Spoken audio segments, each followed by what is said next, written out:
Welcome to the Other Discovery Show, the podcast that's not about podcasts. It's about all the other things that we've discovered throughout the week. I'm Kirk. And I am Zach. And today I saw an article from Tampa Bay Times. I was not disappointed. Florida man. Oh, Florida man returns. He did it again. I will admit, whoever wrote this Tampa Bay Times article has no clue about like tabletop games, like card games. That's niche. The title of the article was Florida man gets arrested for Yu-Gi-Oh cards. The picture in the article is Pokemon cards, and then the actual body of the article talks about him selling Magic cards. So it was pretty special in the way that it was. They're talking broad spectrum, just card games. They wanted to get all the different SEO options they could. So it's pretty funny. Okay, so why? But basically, Florida man gets arrested for saying that selling trading cards is an essential business in Tampa. I don't know that he would be able to convince basically anyone of that. Yeah, so he actually got warned by the cops multiple times. It wasn't just like the cops went over there and were like, hey, you're going to jail because you're doing this stuff. But he had gotten warned multiple times. He kept posting on his Facebook. He's like, all right, we're open. You can't come browse, but we'll do curbside. Curbside pickup. Curbside for your pickup Magic cards. For your Magic cards. And Dragon Ball Super cards, I didn't know that was a thing. I loved Dragon Ball Z. I wish that I knew it was a card game when I was a kid because I would have really been into that. I wonder if it was. I don't think it was. I don't think it was when we were younger. But just so you know, this is a PSA. Trading card games are not. They are not an essential. Weird. It's you a weird heard it thing. here, folks. Yeah, don't do it. Thank you, Florida man. It's not food or medicine. You took the bullet so that now that everyone knows that trading card games. It does feel like he was asking for this. I don't think because look at his mugshot. You know he's feeling a little smug about it. Yeah, you can call that a smug shot. A smug shot. There you go. Yeah, I don't know. He clearly. I wonder how many times he had to interact with the cops before they got mad enough to actually arrest him. Because I'm sure that's not top on their priority list. Is hey, there's a jabroni selling Magic cards in the park. Let's go crack the whip on this idiot. Yeah, I mean, leave it to Florida. Leave it to Florida. I mean, like we had our beaches open for much longer so that everybody from New York could come and party on the beaches. Come and Corona up our beaches. Corona up our places, and it's just. We make the greatest choices. Yeah, we really do. That's a way to put it. We make choices. What I think that we just, I will say, I will give him the benefit of the doubt. Our governor just said that the WWE was essential, didn't he? I don't want to get too political. They did. But he did say that the WWE Raw will go on. Was essential. Don't worry, everyone. I love it. It is a little bit embarrassing to go to the Florida Man subreddit and most days there's something about our governor as well. I mean, what can you do? I will say that I know why they're doing it because it brings in a ton of money. But I feel like they can't have people at the thing. They can't have people go to the event. It's just nuts. I don't know. Because I'm pretty sure there's limitations on like 10 is what the CDC's saying is like the top end of how many people should be in a place. Sounds like a crappy version of WWE. Yeah, it's like there's... You got 10 people with mullets watching the fight. But that's it. No more than 10.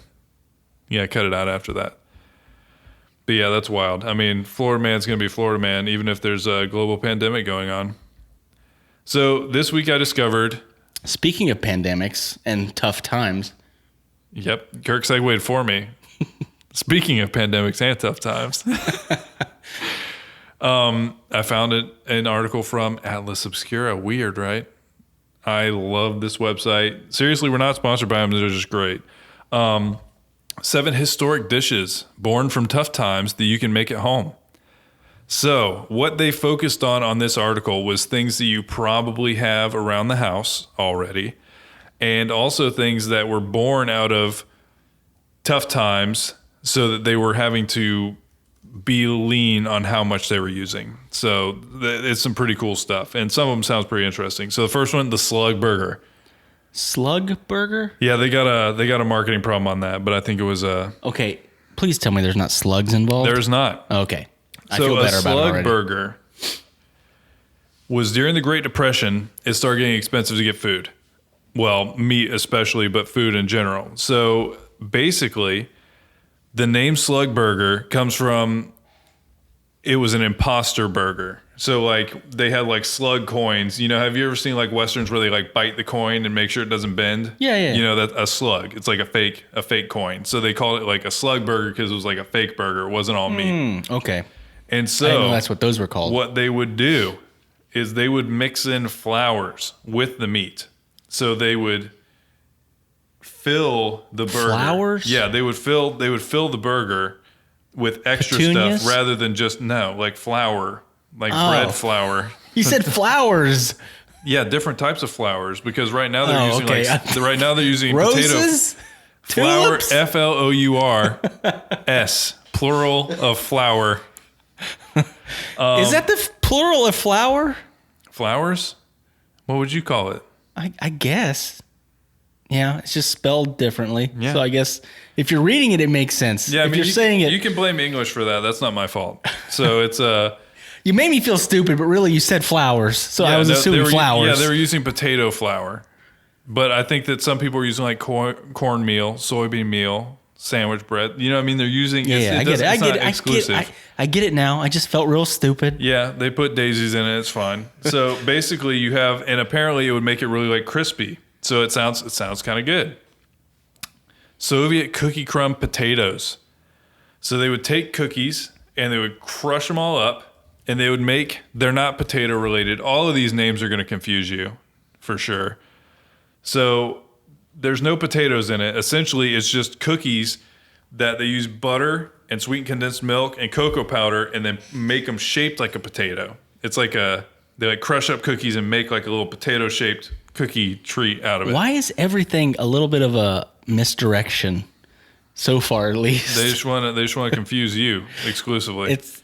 It sounds like what is it? Pan? Well, no. The one with Robin Williams where he plays Peter Pan, where they pretend what they're eating. Hook? That's the one. Yep. That's a great one. So next one, salt rising bread. So right now, this is something that's happening right now. It's hard to find yeast. So there's a lot of people doing sourdough starters. And this one is on that same vein, but essentially you don't use yeast. You cultivate bacteria by leaving boiled milk, cornmeal, or wheat flour, and sometimes a sliced potato, sugar, and salt out overnight in a hot environment. And then bacteria naturally goes into it. That sounds sketchy. It's not. That's how you make a sourdough starter. I don't know. Okay, so sourdough starters, you put water and flour together, and you let natural yeast, and I think there's more in whole wheat flour, and that's why you use it. And people use pumpernickel flour too, because there's even more in that. Boiled milk, cornmeal, and wheat flour, and sometimes a sliced potato. You're just mad about there's a potato in every one of these. That's what's bothering you. No, I love potatoes, especially with mayonnaise. Ew. I'm kidding. I've never put mayonnaise on my potato. Good. That's gross. That's just a callback right there. To a different episode that airs in 2 days. And that what we talked about earlier doesn't air at all. So call back to something invisible. Next one, sugar cream pie. So these were called desperation pies because it literally is stuff you probably have. Sugar, cream, butter, vanilla, cinnamon, flour. The end. That's all you have in this pie, and it's like a custard pie made out of just that, and it looks pretty delicious, honestly. It does look pretty good. I can go for it. And this, you might know. I'm guessing it's called budai jjigae. So like it's like kimchi jjigae, where it's like everything. All the stuff. And see, hot dogs. I told you there's hot dogs in this. All right, so we here at work, we had some leftover kimchi and stuff here at work from when our engineers were in town for our expansion, and me and Zach made ourselves some kimchi jjigae like 3 days in a row because it was so good. It tastes amazing. It was so good. I'll say this, bonus discovery. Most people can find kimchi somewhere. There's usually an Asian market by you. They have it in a jar. Get it. Hold on to it for a month. I was going to say, let it sit in your fridge for a little while. Don't just immediately use it. No, yeah. It's better if it's sour, which is like it ferments and it has a strong smell. But let me tell you, it tastes so good. And you just throw that in a pot of water. You throw in whatever is in your refrigerator, any leftover meat. You throw a packet of ramen in there. Whatever you want. Really, this was essentially just a way to use leftovers. And that's how that's when my first experience with it. One of our friends growing up, his grandma and his mom would make this whenever it was just whatever random leftover meat was in there. And plus actually, kimchi. I learned the history. I think you had learned it before, but of that and it's the same thing. It's like this. He's like, this is a sad dish. It's very tasty, but it's a sad dish because it was about when people were poor and had no food, so they would just use whatever they had to make something. And everyone in Korea had kimchi, so it's like rising above because it does taste great. Trust us on this; it tastes really great. So try it out. And now for Kirk's special, the peanut butter and mayo sandwich. Ayo! No, you didn't say mayo. You said ayo. Mayo. There it is. So this one's self-explanatory. Gonna have to pass. I don't see how honestly, okay, this could be one of those combinations that it doesn't make sense up here. Brother. But if you do a thin layer of mayonnaise, thin, like real thin. Don't yuck on my yum. I'm talking thin. Barely on there. And it just tastes like peanut butter. It sounds great. No, but it was weirdly, it came from the 1960s when mayo was an addition to whatever meal you were having. And you did that. And so apparently there's some options on this ad. Try the double crunch, which adds bacon and pickles to your peanut butter and mayonnaise sandwich. Okay, that sounds like my dream sandwich. I don't know why I've never done this before. The apple fandango, which first of all, the name is fantastic. Sliced apples and marmalade. Okay, see, that is probably good. Peanut butter, apples, marmalade, and mayo. Then the mayo's in the back. See, no, I actually don't. I want the other one with the pickles. Bacon and pickles and mayo and peanut butter. All right. I think the peanut butter is the one that I'm not sure on that one. Yeah, because other than that, it's a BLT. Yeah. That's what I'm talking about. The peanut butter is the wild card here. Yeah, I always make my BLTs with pickles. Always. We won't get into that. Okay, so the final alternate on this one is called Miracle Whip, Brian. No, I'm kidding. Not Miracle Whip. Never Miracle Whip. No. Never ever Miracle Whip. It does have a weird taste to it. I hate Miracle Whip. There's something. I feel like that is a very controversial topic. You either hate it or you love it. Sweet mayo. No, but people that love Miracle Whip, they're all about it. I am not about it's Miracle Whip time. That's not mayo. That's not mayonnaise. I mean, you were the one talking about eating like sticks of margarine. You weren't worried about that's not butter. It's not real butter. I can't believe this. You're just like, it tastes delicious. I want 7 more of them, and then maybe a couple individual dairy creamers to wash it down. Okay, so the crazy combo, the final alternate on this one: salami, sliced eggs, which I'm guessing boiled eggs. I don't think there's any other eggs you can slice. And onions. I'm just visualizing someone trying to slice a raw egg. My egg won't slice.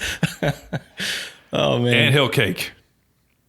So this one, they take crumbs and they put it into a huge tower. So basically any leftover bread or pastry. So a lot of these are based off what do you have laying around, what do you need to use and turn into like upcycle something. Used or any leftover cookies, cake, shortbread, biscuits, crumbled up, bind the pieces together into a mound with softened butter, sour cream, and sweetened condensed milk. And then you can mix in chocolate or crushed nuts to add texture. And it is there's a no-bake recipe on here that only takes 10 minutes. But those are just some of the ways that you can use stuff you probably have laying around you might need to use. And I'll link this in there because I always want to give a shout out to Gastro Obscuro when I can. But yeah, really cool article. And you might be able to try some of this stuff at home while we're all bored. Yeah. I mean, some of those sounded really tasty. I'm excited to try some of those sandwiches that you mentioned, especially the ones with the mayo. He just wants a mayo sandwich with pickles. So I found a I will admit I'm running out of things to watch. And so I jumped on Hulu and I'm like, what can I watch? And I saw something on there that looked interesting. I've only watched one episode so far because I just started it yesterday. So I can't like I won't give any spoilers because I don't know the spoilers Because you yet. can't spoil it. But Although I did look up the Wikipedia article, so watch out. well, I mean, it's what it's about. It's a documentary that apparently was on HBO originally in 2020, so this year, and it's called McMillions, but it's on Hulu now. And it's about how the Monopoly game at McDonald's was a scam.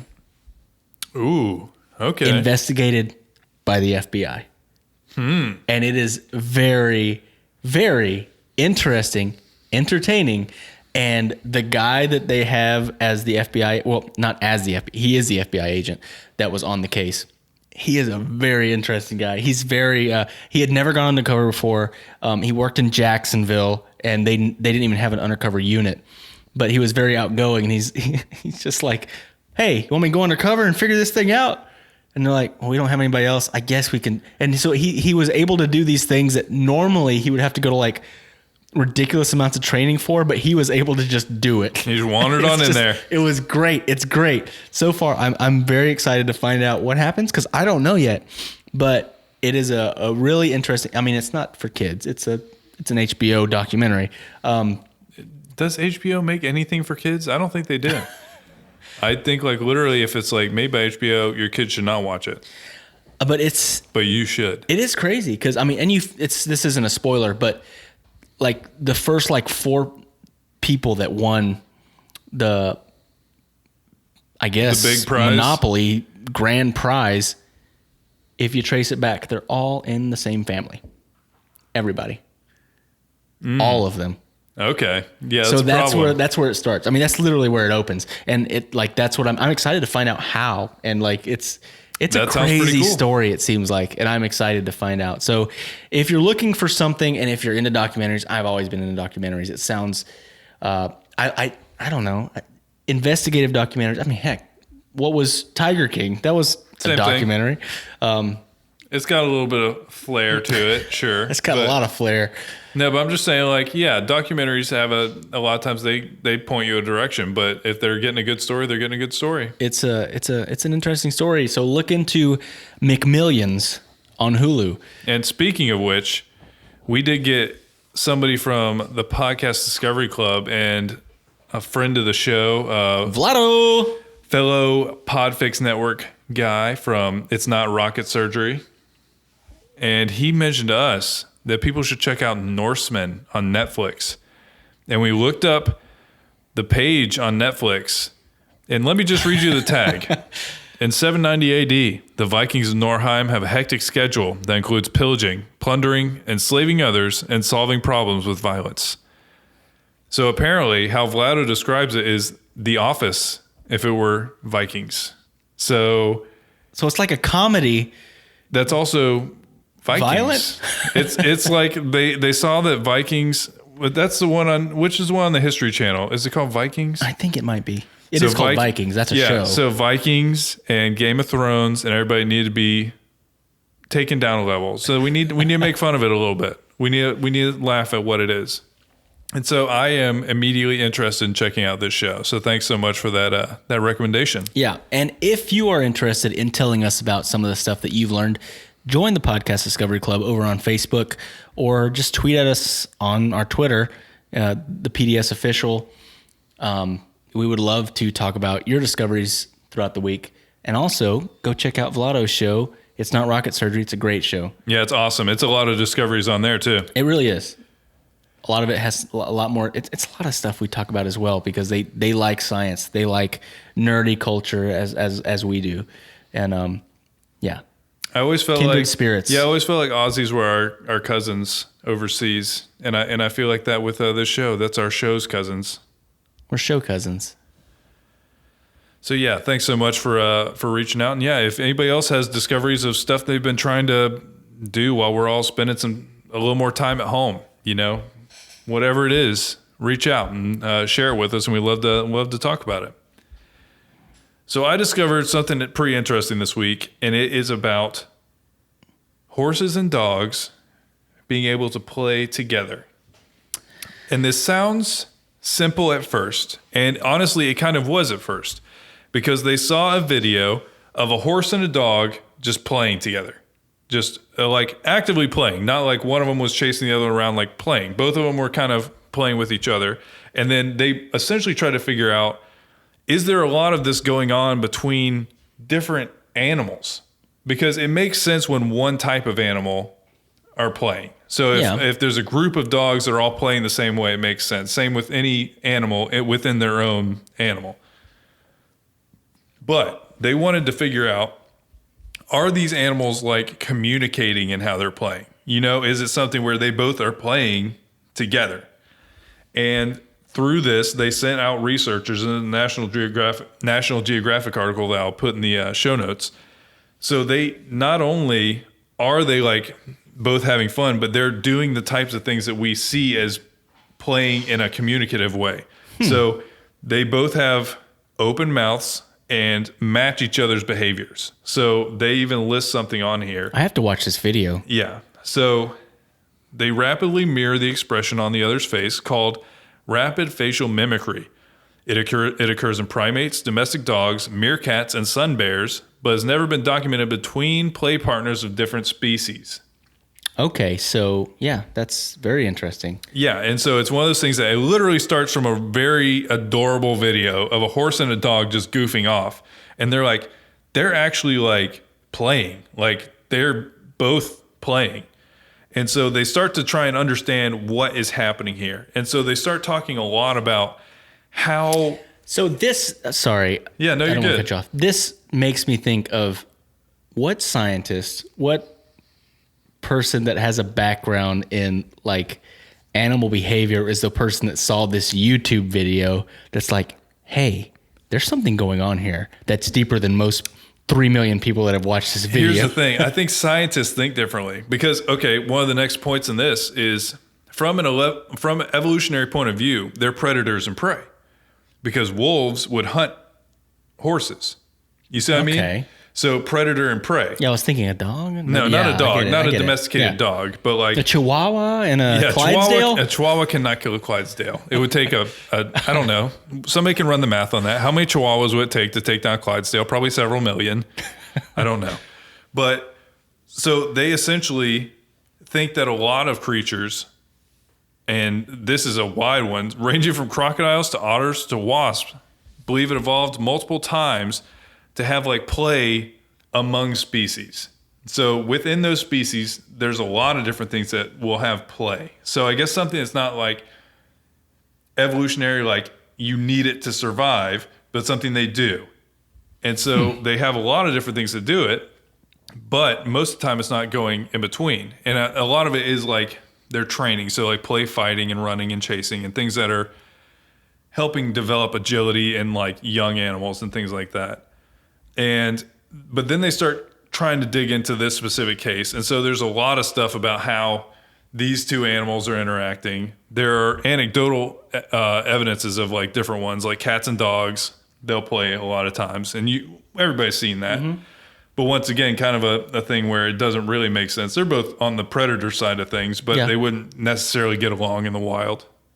And then also they have a couple where they have wild animals that have been seen playing, like a baboon and a zebra, a wildebeest and a rhino, a wolf and a brown bear. So basically, if you like animals mixed with science, this is the article for you.